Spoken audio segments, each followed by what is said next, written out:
Hello. Good morning. Happy Wednesday, November 5th, post-election day, 2025. It's actually Weird News Wednesday, Ted.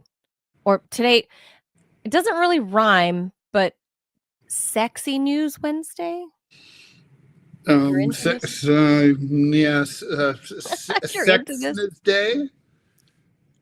if you're into this sort of news, yeah, there's at least half the stories in here today are kind of sexual in nature. We'll explain. True. I wouldn't say they're sexy in nature. Yeah.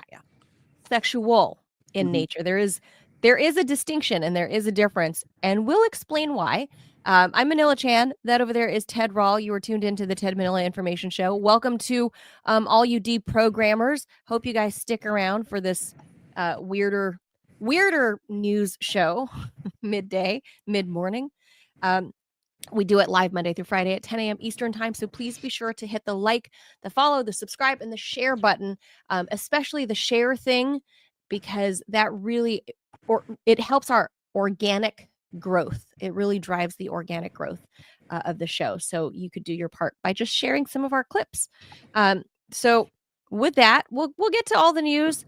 But we're not gonna dive too far into all of this stuff. You guys know it's election day yesterday. The Democrats, I think it's safe to say, Ted, Democrats swept in every major election. Romped, as the New York Post likes to say, a word that you never hear, but yes. What do they call it? They romped. Romped? Yeah, they romped. Like a romper room, like they romped. I was gonna say it was more like when you go have a romp with somebody, a deja vu. Speaking of which, yeah, that's rendezvous, true too. A romp. They called it a romp. That's stupid. Well, I don't know if they called it a romp, but whenever there's a big win, like by one side, they'll be like, "Oh, like the Yankees romped," or whatever. I don't think that sounds right. There's tabloids. You know how there's tabloid vocabulary that doesn't exist in the real world. Yeah, I'm not with that one. But anyway, so we're not going to get into that because you can hear about that everywhere else on the interwebs. So yes, you can. So with that, let's get to some of our top stories that we did select for you, because you probably aren't hearing about it.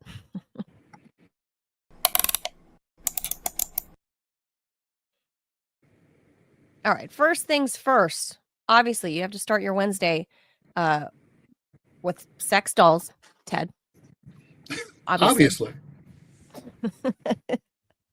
So, Chinese fast fashion giant Shein is once again under fire, this time not for its labor practices or environmental waste, but for selling childlike sex dolls on its platform. The discovery has ignited international outrage and renewed calls for stricter oversight of online marketplaces that blur the line between mainstream retail and unregulated adult content. According to consumer watchdogs and child protection groups, Shein's marketplace listed dozens of sexually explicit products that appear to depict minors, some described as teen-style dolls, while the company claims the items were uploaded by third-party vendors without authorization. Critics say that explanation falls flat given Shein's scale and data-driven precision. The retailer, which has built a $1 trillion valuation on algorithmic trend tracking and micro-targeted advertising, is being accused of turning a blind eye to potentially illegal merchandise in pursuit of profit. The controversy comes as Shein makes a high-profile push into the brick-and-mortar retail sector, opening its first permanent stores in Paris and announcing plans for more of those across Europe. The move is meant to legitimize the brand, long synonymous with hyper-cheap, ultra-fast fashion, but the juxtaposition of physical expansion and moral scandal has exposed the fragility of its public image. Lawmakers in France and the EU are already calling for tighter regulation on e-commerce imports, content moderation, and child safety compliance for online retailers. The situation echoes the downfall of Forever 21, once the darling of mall-based fast fashion. that company's bankruptcy triggered by runaway growth, ethical backlash, and an inability to adapt to new retail norms serves as a cautionary tale. Shein, despite its digital dominance, may be repeating history in real time, scaling faster than it can maintain oversight. Shein has since removed the offending listings and promised to, quote, review its marketplace policies. But for critics, the episode underscores a deeper question. When the pursuit of profit moves faster than the boundaries of decency, who's really accountable? The algorithm, the seller, or the empire behind them? So Ted, a lot of like moral questions there.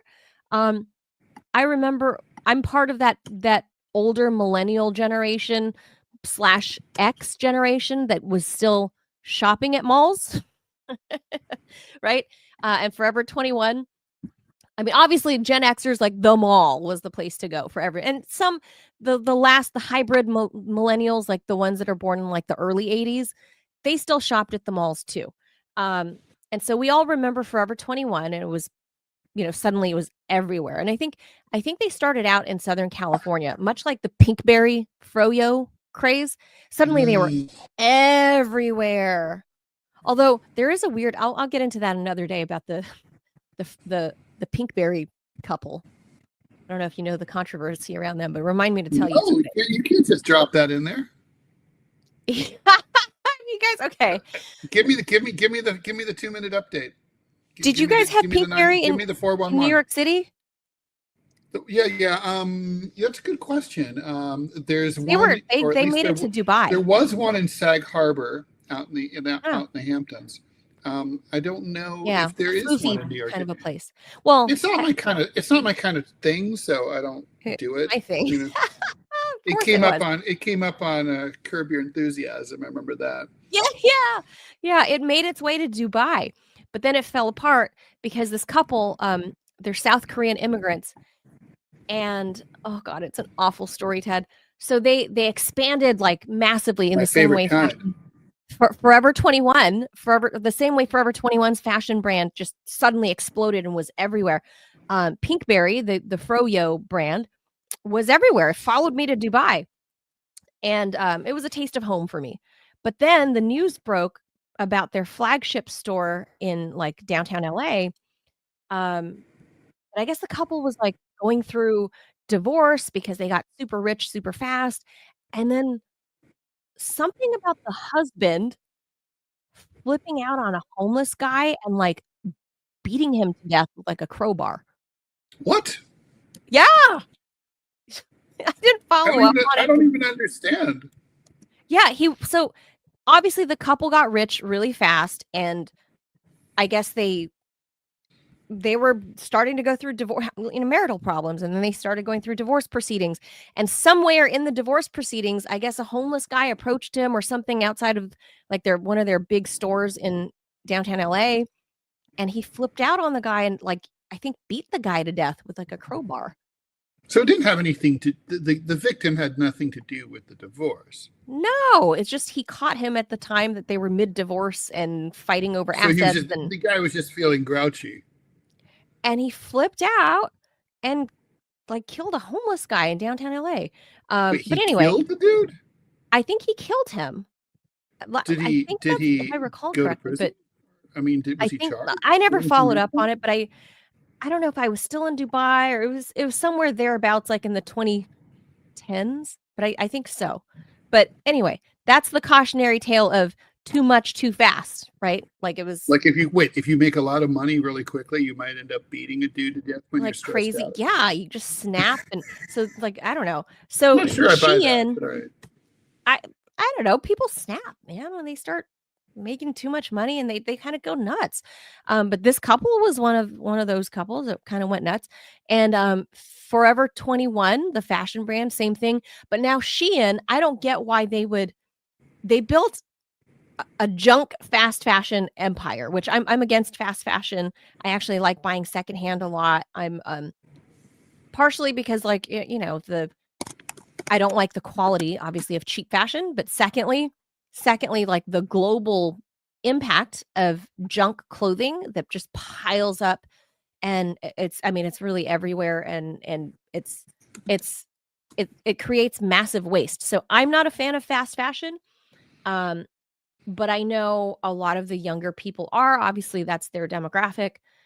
But it's so bad for the environment. And I don't understand, if you built an empire online, why would you move towards brick and mortar when Forever 21 just literally blew its last load for a second bankruptcy a year ago? Why would you move into the EU and try to open brick and mortar? That doesn't make sense to me.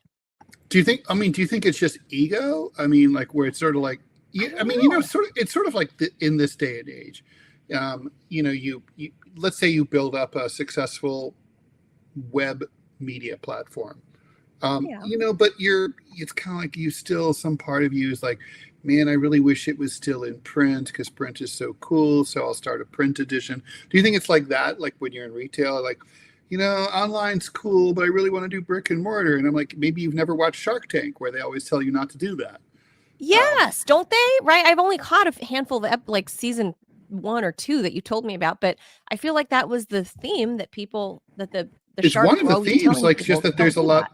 Yeah, that there's a lot of your overhead is just massive. Obviously, yeah. I don't know shit about retail, but even I know that. Yeah, like if you have been successful online, why venture out into the real world? That doesn't make sense to me. When literally Forever 21 did that and they went bust because, Ted, the very reason that Forever 21 was undone by Shein. That's really, isn't that weird? That is weird. All right, let's go ahead and get to the Shein story. Oh, that is the Shein story. Well, part of it. And the other part was, the other ethical concern is why we got to talk about the dolls. If you're a clothing retailer, why are there sex dolls? Teen style dolls. First of all, why are there sex dolls on this website at all? And then there's the question, a clothing place. Why would there be young looking sex dolls? All right, listen, I'm going to go there. This has been always a question for me.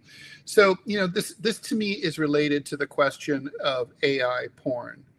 So, or sex bots. Well, don't give away our other story. I won't. But the point is that there's always been a question of whether simulated bad behavior could be a way to redirect the foul urges of people who, would otherwise hurt real human beings, right? Yeah. So, like, for example, allowing people to rape sex dolls or bots, would that reduce? Would that increase? Would that encourage rape in society and normalize it? Would it be neutral and have no effect whatsoever? Or could it redirect rapey urges into a victimless mode? Similarly, if you let deviants fuck, childlike sex dolls, would they be less likely to fuck actual children? Right, like harm children. Like that's. I mean, I don't know the answer to that question. I don't either. But I mean, the point is, I wish, seriously, this is something that someone should look into and figure out, because it's a chicken or the egg argument, Ted, because I've actually had this argument back in the RT days, literally in a back alley having a cigarette with some of the producers. And we were debating this because a part of me, the libertarian in me, says, well, if you're a consenting adult, you should be able to buy whatever the fuck kind of sex toy you want. Right? If you're into whatever, no matter how yucky the rest of us think it is. Yeah. Right.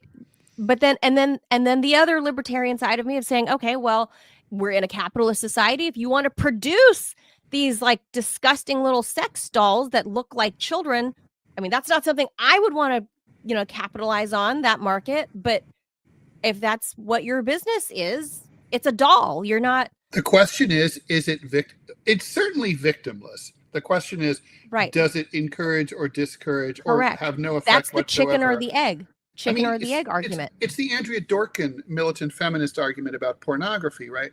Does imagery that objectifies women, does that feed into a narrative that leads to victimizing women for real, or does it, or not? And or does it quell the urges of a sick does the person? violence, the violent rhetoric and violent imagery in our popular culture, in our video games, in our movies, even in our music, and in even coming from our politicians, does that create a generalized atmosphere of increased violence that then results in school shootings and so on? I don't think anyone knows, right? I mean, and we don't know if, like, the culture is showing this, like you're saying, Manila, the chicken and egg thing. Could it just be that American culture, popular culture, like Westerns and all that, Tarantino, it's reflecting our violent urges that are there anyway? And or is it both at the same time, and it's a feedback loop?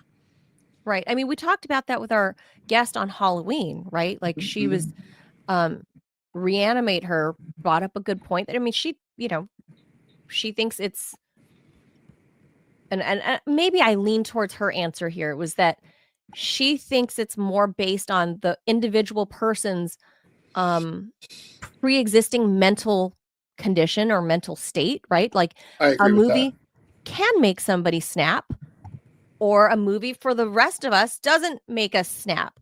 And it's probably the same. I would venture to say that anybody that's what we used to call in the old days when I was in college, before we had laptops to bring with us to class,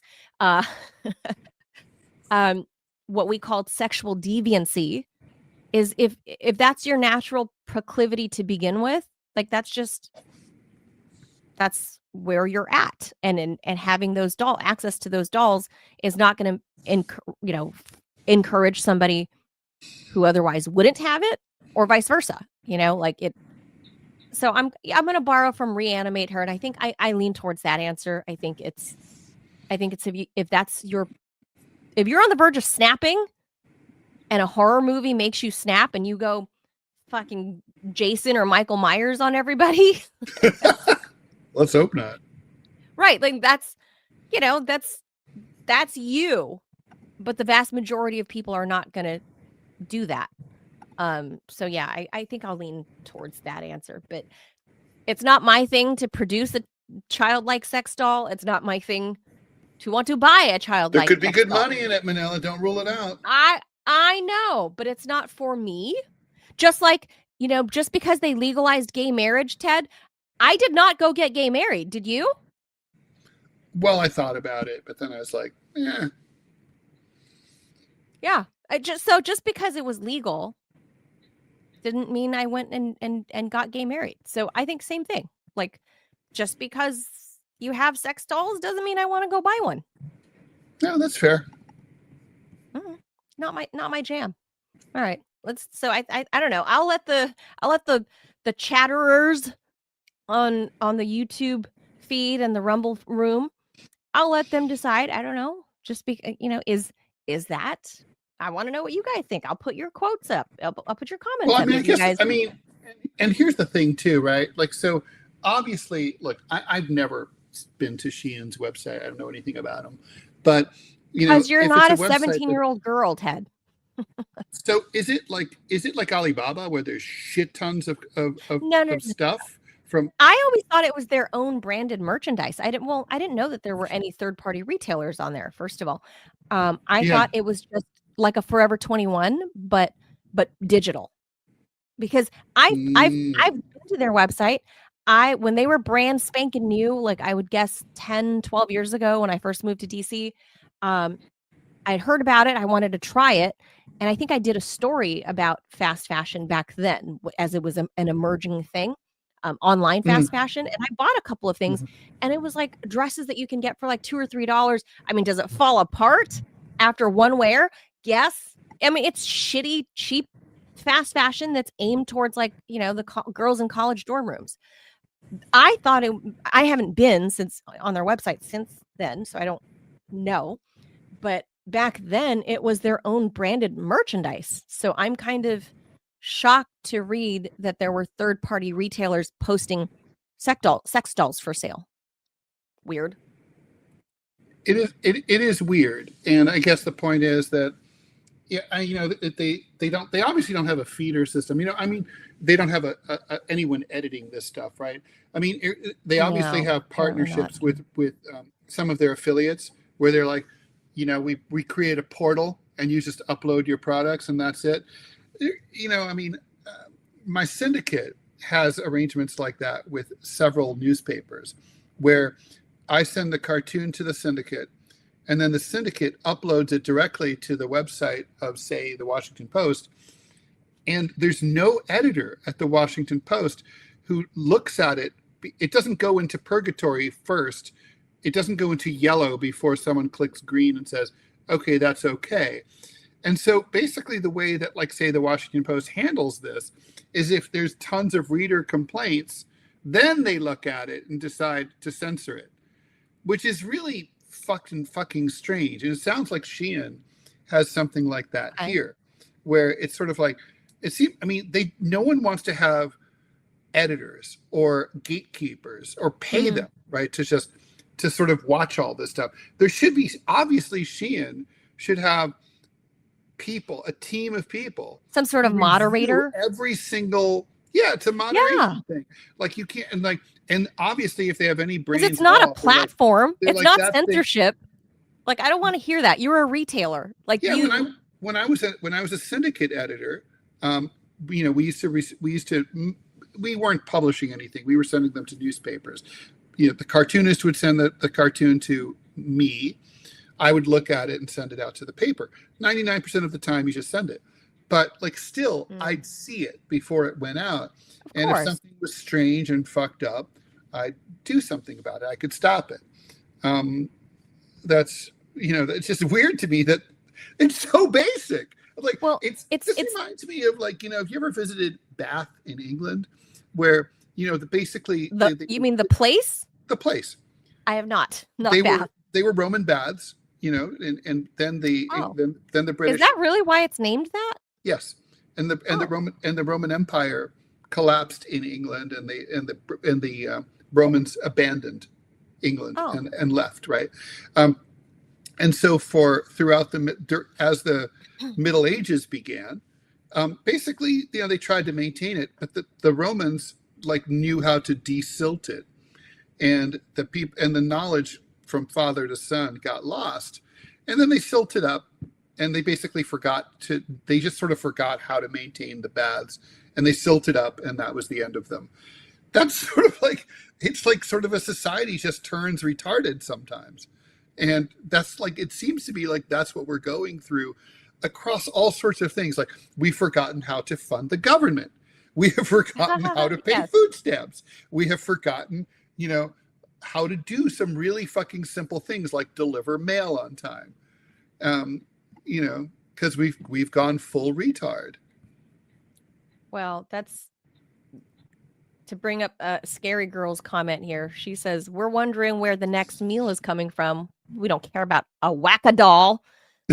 I mean, right. That's true. That's true. But this, mind you, Ted, this is your people in France. I thought you guys were freaky deaky, no? Or is that the Germans? Yeah, the French are pretty. The French aren't really pervy that way, because the French guys have all the nude the French beaches, are sexually open, so they don't really need to be. It's repressed societies like England, who are just think about in the United States, when you find or in England, whenever you find an MP hanging upside down in a dungeon in London with a red ball gag in his mouth, it's a Tory. It's not a Labour MP.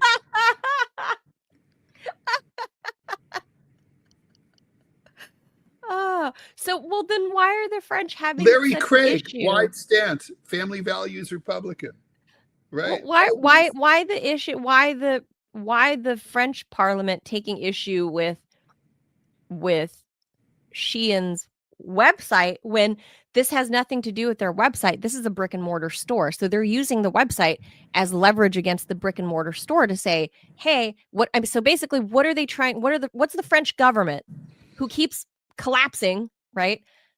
There is that. What are they trying to, is this a shakedown of Shein? I'm not shilling for Shein. I don't care. I think it's dumb that you're opening a brick and mortar store. But anyway, I feel like perhaps the Macron government, given their own sexual drama with Brigitte, is like, what is the shakedown here? You're suddenly all puritanical, like with the website versus the brick and mortar store. I don't think they're gonna have sex dolls hanging at their brick and mortar store and like along the Champs-Elysees. Like, no, I mean, obviously not. And it's, the thing that's funny is that in this particular respect, the French are actually very conservative people. And they would, not like this sort of thing. So I would, okay. All right. yeah.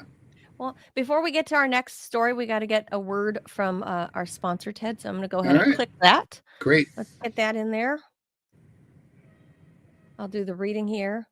All right. So you've probably noticed Rumble is growing fast and it's not slowing down.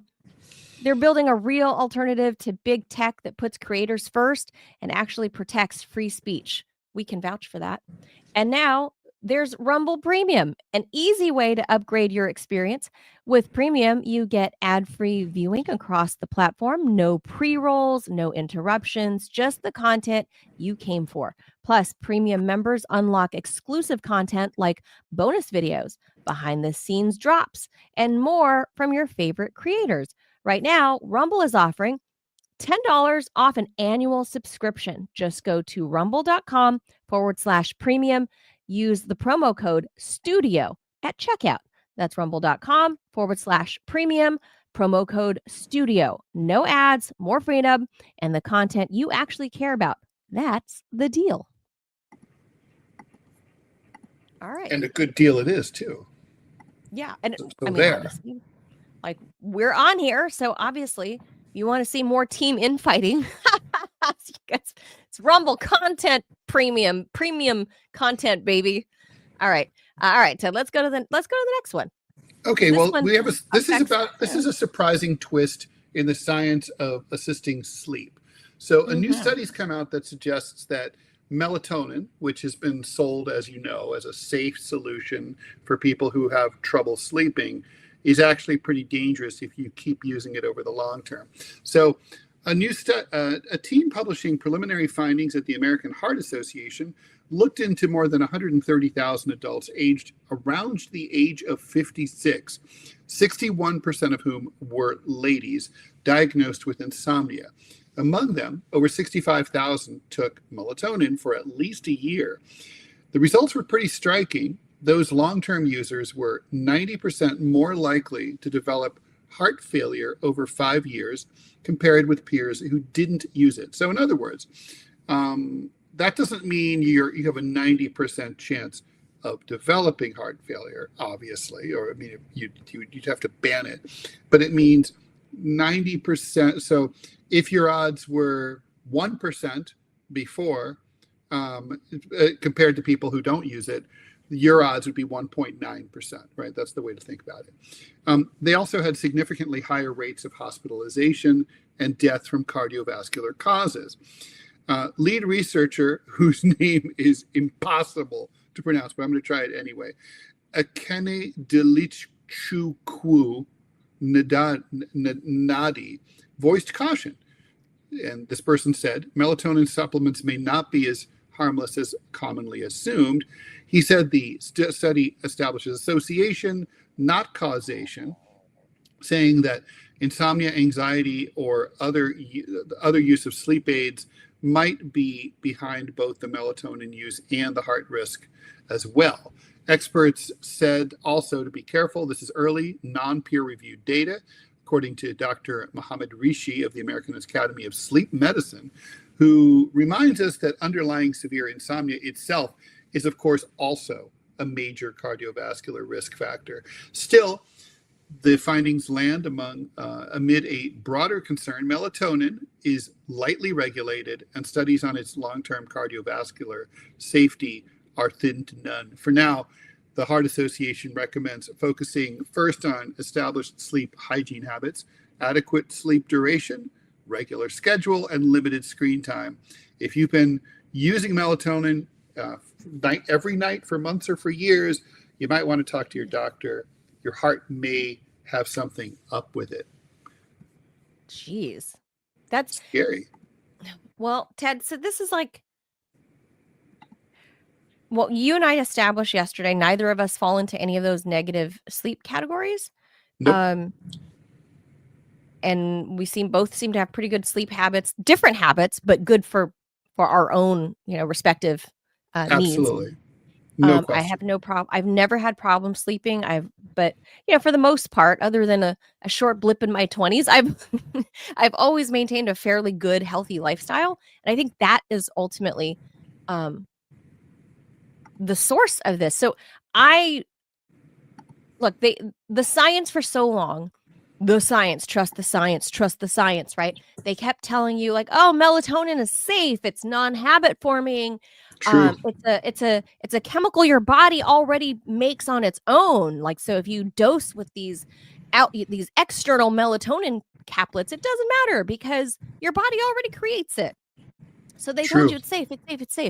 It's always trust the science until the science evolves.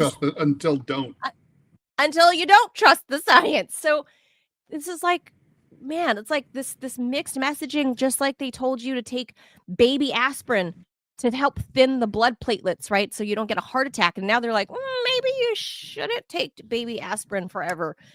I think for me, anyway, my personal philosophy is it has everything to do with finding what's right for your body, eating well, and just leading a good, clean, healthy lifestyle. And again, this coming from somebody who for most of her 20s just abused the shit out of this, this body that was given to me. But I've done a full 360 and have since, like that'll shake you if you lose your parent at 25, right? My dad died and he was very young. He was 57 at the time. Died of non-smoker lung cancer. Where's trust the science there, right? So, I was conflicted for a while, and then I did a 360. It kind of shook reality into me that this temple is temporal. It might be a temple of doom. Exactly. So, for me, I turned to leading a much healthier lifestyle, and I think everything, your gut microbiome, that helps you sleep, meditation, clearing your brain, all of that stuff will really help. And people don't take that stuff seriously. It's a lot of Eastern philosophy, obviously, involved in this. But if you have to take external sources for anything to help alleviate anything and say, like Vitamita Vegemin, the answer to all your problems is in this little bottle, right? Like I Live Lucy. That's a problem. That is a problem. You should not have to rely on some chemically created compound in a lab to fix your body. Your body is meant to self-regulate and self-adjust and self-heal, but you have to give it the right tools to get there. And I think a lot of Westerners, and I know people that have forever used melatonin and forever used whatever, we talked about Ozempic, right? Sure. As some shortcut. There is no shortcut. There just isn't a good shortcut there is no shortcut to good health. There is no shortcut to good sleep. You really have to condition your body and your mind. And so to me, like trust the science. Trust the science, they say. No, I'm going to tell you from 3,000 years of Eastern medicine that says, no, all of this stuff is not external. It's internal and what you put into it to begin with. Look, good stuff in, good output. And melatonin, it's a natural thing in your body. Yeah. No, thanks. Yeah, I mean, but that's obviously more easily said than done. I mean, a lot of people do all the right things, right? They don't drink alcohol, which disturbs your sleep pattern. They don't drink caffeine at night. They exercise regularly. They go for walks. They they try to minimize their stress. I mean, who doesn't? I love what they say, that minimize your stress. Who doesn't try to minimize their stress? Nobody wants stress. Nobody's like, oh, I'm going to get me some more stress. But I mean, people are doing, and they're suffering from, I mean, obviously there are simple things people don't do. Like, for example, we talked about cold room, heavy blanket, very important. But I mean, I think it's a struggle for a lot of people. It's just like trying to lose weight is like they're really doing everything they can, and it just nothing works. Some people, yeah, for sure. I think a lot of, like, my dad was actually one of them, and he was like an insomniac to no end, and we just could never. But this is like, he died in 2006, so this is science has taken leaps and bounds and research. And I advise everybody, just like I did during COVID, I advise everybody to do their own research, even though it was, you were forbidden to do that during COVID. You had to trust the science. Well, we've come full circle, and I would tell people, like, I'm obviously no doctor. I didn't even major in anything medical. But just from my own self experimentation with everything from psychedelics to alcohol to whatever, to now finding a more holistic, healthy lifestyle in my full adulthood, post 25, right? We'll call, because really, I mean, you're really not mature, because you can't even rent a car until you're 25, right? So we'll say real adulthood really begins at 25. The frontal lobe of your brain fully develops for everyone, males and females, at the age of 25. So after the age of 25, after my dad passed away, that really opened my eyes to the homeopathic routes, but it's not easy. It's not easy, and it is a slog, and it takes a long time to get there. But when you finally get there, like, you suddenly see the effects of, like, better sleep, better skin, better aging, better hair, better everything. And for a lot of Americans, weight control and sleep are actually, like, tied. You know that, Ted? Yeah, no, I have heard that. Yeah, what weight control and better sleep. Well, and obviously sleep. Yeah, because, I mean, are you talking about the sleep apnea thing? Because if you're overweight, you're more likely to suffer from apnea, and then you wake up. There's that too. That thing. And then there are other triggers in your brain. If you're somebody, it's its own feedback loop. Like, if you're somebody that's overweight and you're always constantly craving sugar and craving junk, you'll get up in the middle of the night because your body's craving that piece of chocolate cake on the counter. Like, and you'll get up in the middle of the night to eat. There are people that sleepwalk in the middle of the night, and which also interrupts your actual REM sleep. When I was 16, I sleep drove across the Metro Dayton area for donuts. How is that even? I don't get sleepwalking. I woke up in the parking lot of a donut shop. Oh my at, like, God. 5 in the morning. I was like, well, since I'm here, I better get me some donuts. Oh my God. So when you woke up, you're like, oh shit, awesome, donuts. Yeah, exactly. I sleep drove several times in my life. Well, that's a phenomenon I've never really explored. We should find. I don't recommend it. It's not a good idea, especially if you drive like a tractor trailer. Don't do it. Oh my God. We should really actually explore. I think that's a topic people don't often think about, is sleepwalking. Sleepwalking is awesome. Like, I've never witnessed it. It's a bizarre phenomenon. Yeah, that's what I'm saying. Like, what part of the psyche can animate your otherwise almost dead body to get up, and then you have no. Right. I bet you, Ted. I bet. And I only minored in psychology, so I'm so far from an expert on this, right? I have a fucking minor. I have 16 credits on psychology. So I bet you there is the part of the brain. I certainly didn't major in, like, neurology, but I bet you the part of the brain that lights up for the people that have multiple personalities, because one personality doesn't necessarily know what the other one says or did. right?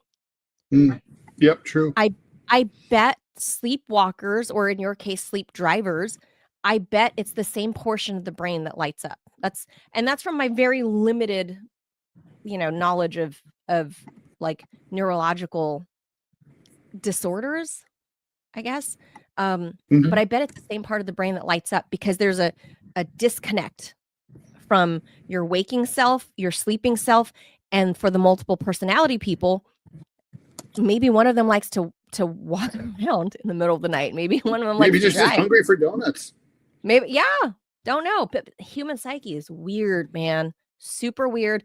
And I think sleep is a part of that, and we have not really explored that part. And I think that part, just like with the we've done space exploration, but not much deep sea exploration. The sleep is the key, man. I really believe sleep. There are things that you will figure out about the human mind that are unexplored in sleep. And I don't know how you do it, but I feel like there is this something existential within sleep. I don't know. Maybe I'm like too hippy dippy California yogi over here talking, but I really do feel like there's something there in sleep and meditation, because meditation is kind of like somewhere in between sleep. You're aware and you're conscious, and you're being deliberate in meditation, right? And in sleep, they say you're undeliberate. You're not deliberate. So yeah, because like it's sort of like breathing, how breathing is both a voluntary and involuntary function. That's right. Right. You can, I mean, you breathe while you're asleep. That's right. And you breathe when you're awake, but unconsciously you're breathing, right? You're breathing. Yeah. Yeah. But at the same time, you man, control that's your scary. breathing, hold your breath and all that. That's some scary news, Ted. I don't like hearing that news, because again, they told us for ages, right? Well, melatonin is natural. I think I may have taken it once, and like before a plane or something. I didn't find it effective to avoid everything because I don't take anything. Oh, really? Yeah, for me, because I don't take anything, everything has a weird effect on me. So when I took, I don't know why I tried. I think I just wanted to try melatonin.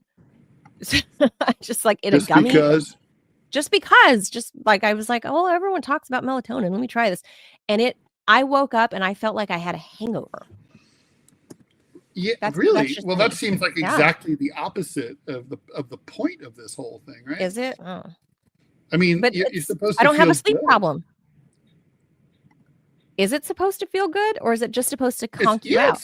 It's supposed to let you sleep, and then you feel better as a result. And wake up normal, right? That's the idea. Yeah, of course. For me, obviously, no. Yeah. For me, no. It felt, I woke up groggy, not quite hungover, like with a headache, but for me, I woke up groggy and less alert and just fuzzy. So I was like, ew, why do people, I'm not going to do this. Why does anyone do this? But well, here you go. There's the new science. Oh, this next story, Ted, I'm excited to get to. And I guess only because it's relevant, because I have a kid within this range. Shall we move on to the next topic? You have any last comments about melatonin? Okay. Not at all. Not at all. Okay. This could tie in sort of to the Mamdani win that we knew was going to happen in New York City. So New Mexico, in case people haven't heard, New Mexico is the first state in the union to offer statewide free childcare, universal childcare, regardless of income level. You could be rich, you could be poor. All kids are qualified to get free universal income ages 0 to 13. So basically up until middle school, which 13, you can kind of stay home alone by then, I would say. I mean, I did. So New Mexico is now the first state in the nation to guarantee free childcare for all families, regardless of income. The new initiative, which began November 1st, is expected to save families about $12,000 per child per year. Quote, childcare is essential to family stability, workforce participation, and New Mexico's future prosperity, said New Mexico Governor Michelle Lujan Grisham. By investing in universal childcare, we are giving families financial relief, supporting our economy, and ensuring that every child has the opportunity to grow and thrive. New Mexico has consistently ranked among the lowest in the country for child well-being, according to the 2025 Kids Count report. 60% of children ages 3 and 4 are not enrolled in school. State officials and child advocacy experts say the new no-cost childcare program could help reverse that trend. Quote, New Mexico is creating the conditions for better outcomes in health, learning, and well-being, said Neil Haffen, professor of pediatrics, public health, and public policy at the University of California, Los Angeles at UCLA. In addition to offering free childcare, the state has launched initiatives to expand access, including a campaign to recruit more licensed and registered home providers. It also established a $12.7 million low-interest loan fund to help construct, expand, and renovate childcare facilities. Now, Ted, a 2024 Pew poll shows that free childcare would greatly encourage more people to have babies. That can help America's declining, birth rates, the slump that we're witnessing. Mm-hmm. But give me your thoughts on that. I'm going to pull up a map about how much things cost state by state for childcare, and show the audience. I know how to do this now, to juggle between the. I don't have to go to the Rumble studio to do this. I just use our anyway. Tell me your thoughts on this. I think this is a huge boon. I think this is a great model for all the other states. Like, if you want workplace participation, you want workforce participation, especially for women, you want 100% of the people to be working, we'll provide freaking childcare.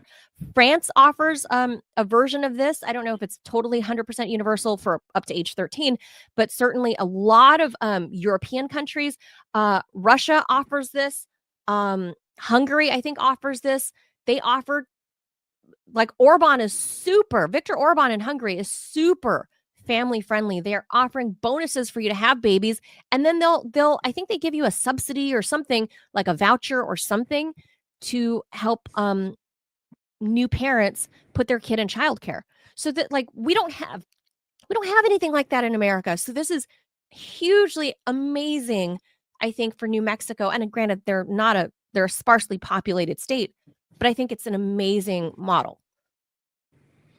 So, I have long believed that, I've totally bought into the whole idea that Americans were getting married and having children later, in large part because of the lack of affordable childcare, and sure. Affordable and decent and available childcare. For sure. And and it is true that most civilized countries offer this, like you described, Manila. Now, in the last month or so, however, new data has come out from Scandinavia, showing that countries that have really robust childcare systems, that actually it doesn't really seem to have any effect on increasing the fertility rate. It does not seem to actually encourage people to have kids. It does earlier or at all. It does not seem to have any effect. It seems like, for example, in Finland, women complain that, like, basically the men are subject to brain rot and are spending all their time playing video games, and so they don't feel like they can find a suitable partner who makes them feel safe to raise a child with. And so we mentioned, we joke about following the science, but I actually do believe in following data. It doesn't look like it really makes a difference. If you're a natalist, it doesn't really look like this is going to make more kids. Now, that said, I still think what New Mexico is doing is great, and that every country in the world and every state in the union ought to do this. I think it's just simply a matter of being part of society and helping, obviously it's in society's interest to have more children and to have children raised, with proper care as much as possible. So it's a good idea, but I don't think it's going to have as a policy prescription for falling fertility. I don't think it's going to have that effect. I think it's simply like a nice thing to do, but I don't think it's like tipping your server. They're going to serve you food anyway, maybe with spit inside, but you don't have to do it. It's the right thing to do. This is like that. It's like the government should do it. I don't think it's going to have any effect because it's really clear that countries like France that do this, and I know people, I mean, I have relatives in France, and they didn't have a whole passel of kids when the French government really stepped up with this. They had like one or two. Nothing's changed, or none. So, I mean, ironically, it's like it defies common sense. Common sense sort of says, well, clearly this would encourage people to have kids, but it's not true. Well, Pew Research did this, and I'll show it here. Pew Research conducted this poll. I think it was last year. October of last year. And down here, question number 5 to P4. Well, obviously, it's a major source. Childcare is a major source of stress for most families. Sure. 2 in 10 No doubt. parents say that they need childcare. At least they had difficulty paying for it. Here, question 5. A majority of Americans say providing free childcare would encourage more people to have kids. The U.S. fertility rate reached a historic low in 2023, and Americans are much more likely to perceive negative than positive effects of fewer people having children in the future, according to a spring 2024 Center survey. Against this backdrop, 60% of U.S. adults say the federal government providing free childcare would be extremely or very effective at encouraging people to have kids in the future. So, I mean, that's at least the perception. And then when you look at freaking childcare costs, like right here let me share this, in Massachusetts, $26,700 for one kid? Like, what the fuck? Like, holy shit. How can anybody afford that? No wonder so many moms end up just staying home, because, I mean, if you're making 70 grand a year before taxes and childcare is taking more than a third of it. Yeah, there's no point. Oh my God. Why? Holy cow. $26,000? Or like this in Minnesota, $22,500. California, just shy, a few bucks shy of $22,000. That's nuts. New York State, well, see, it doesn't differentiate between the city and the state, but roughly $17,000 for New York State. It's a lot of money for a lot of people. Like Florida's down here at 13, Texas down at that's 10. after tax. That's after tax income, right? So if you have to shell out $25,000 for something in New York, you need to earn about $37,000 to earn that 20. So you said if your salary is, $100,000, that's 100 minus 37, not 100 minus 25. Right. Jeez, I cannot. Yeah. I'm going to go with Vicky's quote here. Vicky says, grandma needs to live with the family. Make her an apartment. Vicky, I did the whole Eastern family values. I shipped grandma over here from California. I made I made her close up shop in California when my son was coming. Like, she moved here with me, and thankfully we had the space for her to help. She wanted to be here.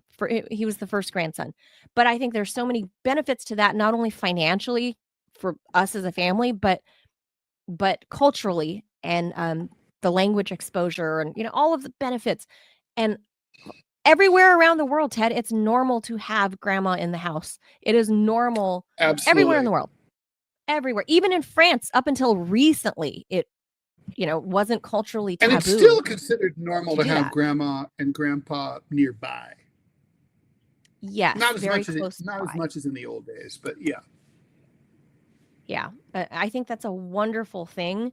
And well, we've talked about this on the show before too, Ted, was that we are, because of the costs, Americans are forced to have intergenerational households now.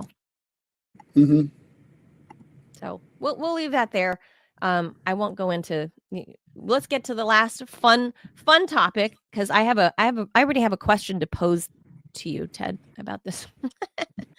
Okay. All right, let me pull it up here. Okay. OpenAI's decision to let ChatGPT produce erotica for verified adult users marks one of the company's most controversial pivots yet, and one that's already rippling through the adult entertainment industry.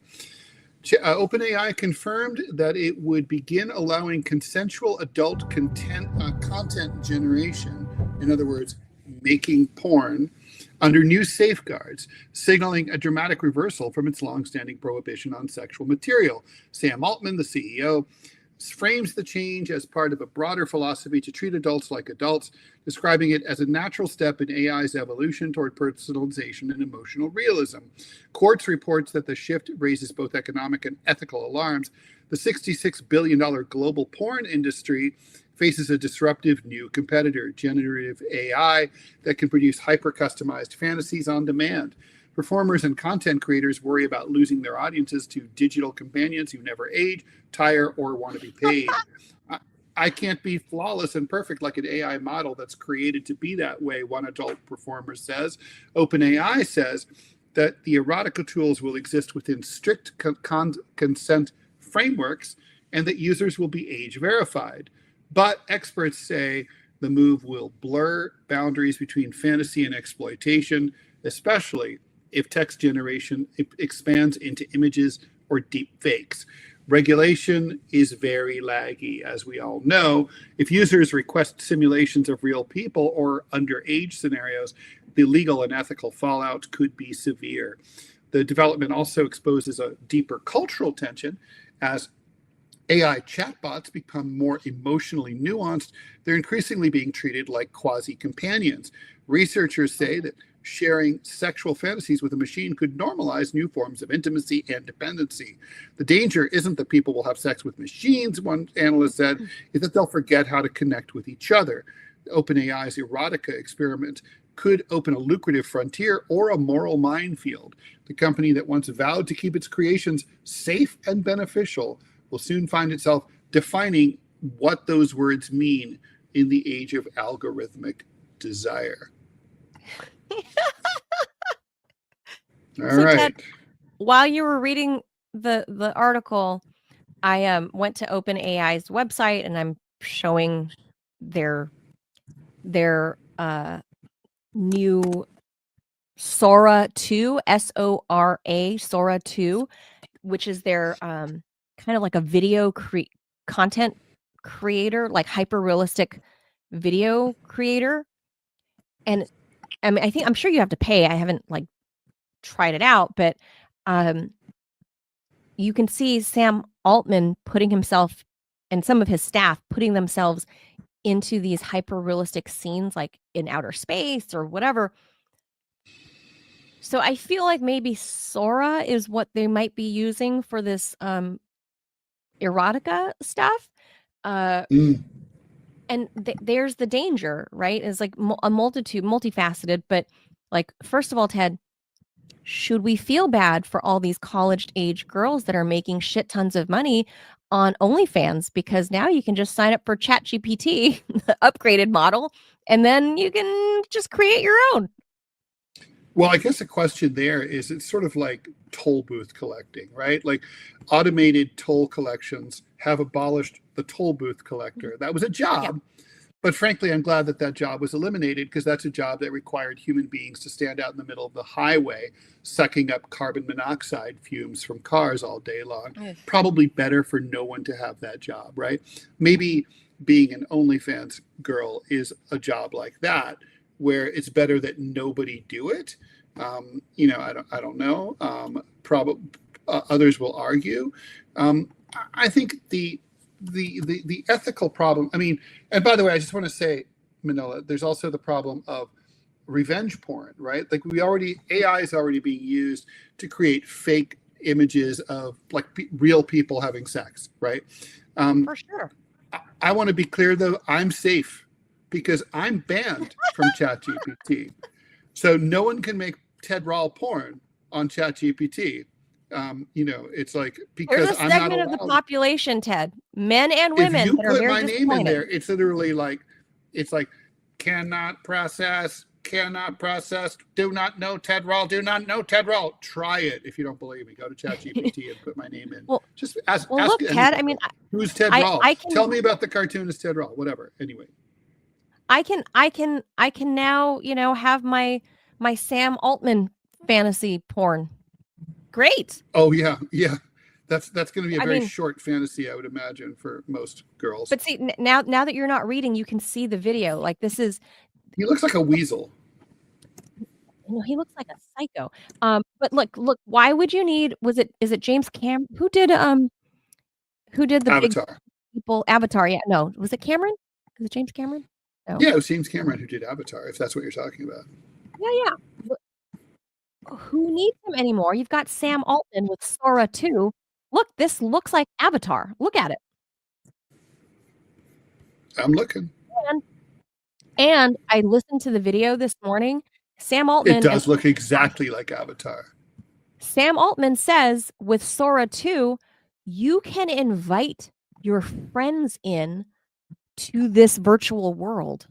I don't know if it's like a real-time thing. This is like the metaverse that like Mark Zuckerberg's been working on. Maybe.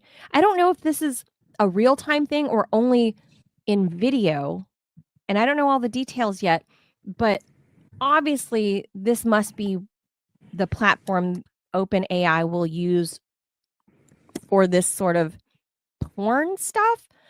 Obviously it's a huge industry. He's going to take a big chunk out of OnlyFans. OnlyFans, as we know, is massive. But look, people are going to create their own movies out of this. So look, I'll look at the positive side of this. Like not porn movies that you can create for your own use. I wonder if people can then, if you buy the Sora I don't know if it's software, membership, subscription, can you then create your own movie? And then can you publish it and sell the movie with your own script and all that stuff if you used Sora? Not your porn, I mean a movie. Like James Cameron. I'll do my own. I mean, James Cameron did. I mean, it's like, look, it's basically just, I mean, sort of like CGI. Was the origin of that stuff. It's a special effect, right? So I don't see why you couldn't. Obviously, there would be issues with using the images of real people because they get to control their images under federal law. So that's an issue. It's a weird place we're at, Ted, where, I think too much overuse of all of this stuff really. And it is true, man. We already have a problem with people not wanting to interact in the real world. Yeah.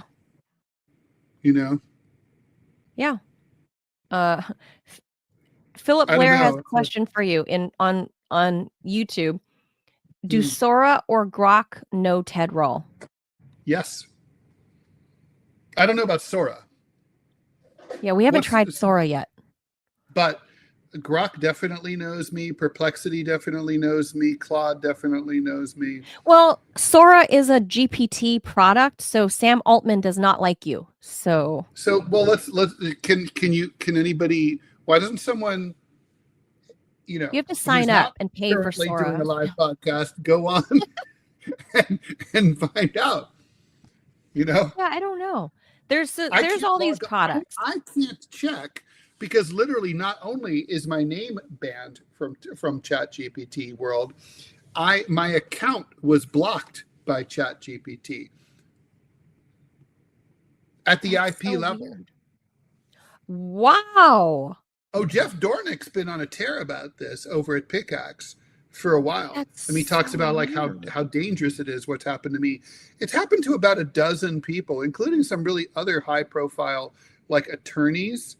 Like a lot of them are more right-leaning, have been banned by ChatGPT.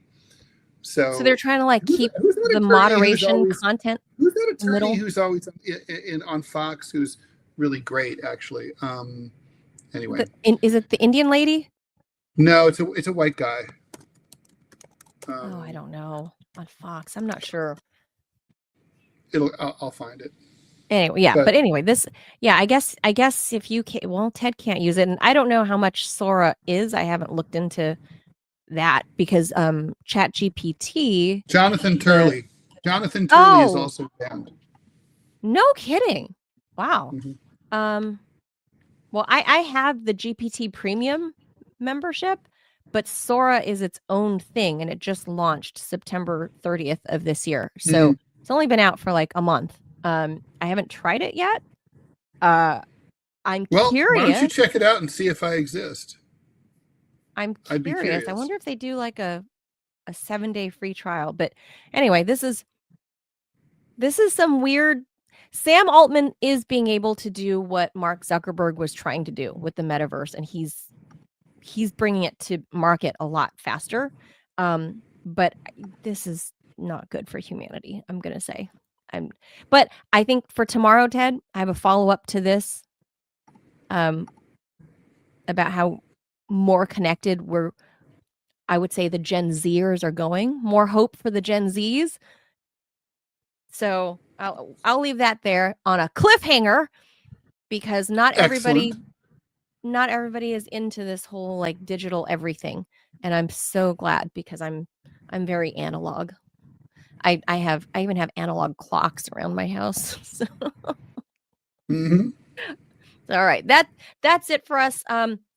Teddy, I know you gotta go. I think there's one more ad that we're supposed to get to. Yeah. Yep, there's one more ad we have to get to. So I'll go ahead and click that. If you want to go ahead and bounce, we can do that too, because you got to go. So we'll. Mm-hmm. I'll hit our last ad. All right. So. Okay. All right. Word from our last sponsor for today. So still haven't tried 1775 coffee? Now's your shot. The 1775 starter kit just dropped, only 1,000 units. You are getting the bold dark roast that hits hard, the smooth medium roast, and the Vitality mushroom coffee for clean energy and laser focus, no crash. All single origin, small batch, toxin free, and mold free. Plus, you're also getting a gold spoon clip, because freedom isn't scooped with plastic. A frother strong enough to stir up your coffee and your mother-in-law's opinions. And a black 1775 tumbler. $170 worth of coffee and gear, yours for just $99. That'll make a nice Christmas present for somebody. This is for the ones who've been watching 1775 blow up on Rumble, wondering if it's actually worth it. Spoiler alert, it is. Go to 1775coffee.com/studio and grab your starter kit before they're gone. Bold beans, clean fuel, and a morning routine that stands for something just like Rumble does. Excellent. All right. So that's that. We'll be back tomorrow with some other news that you probably haven't heard anywhere else. Thanks for being here, guys. Indeed. Bye. Adios, amigos. See you tomorrow. Bye.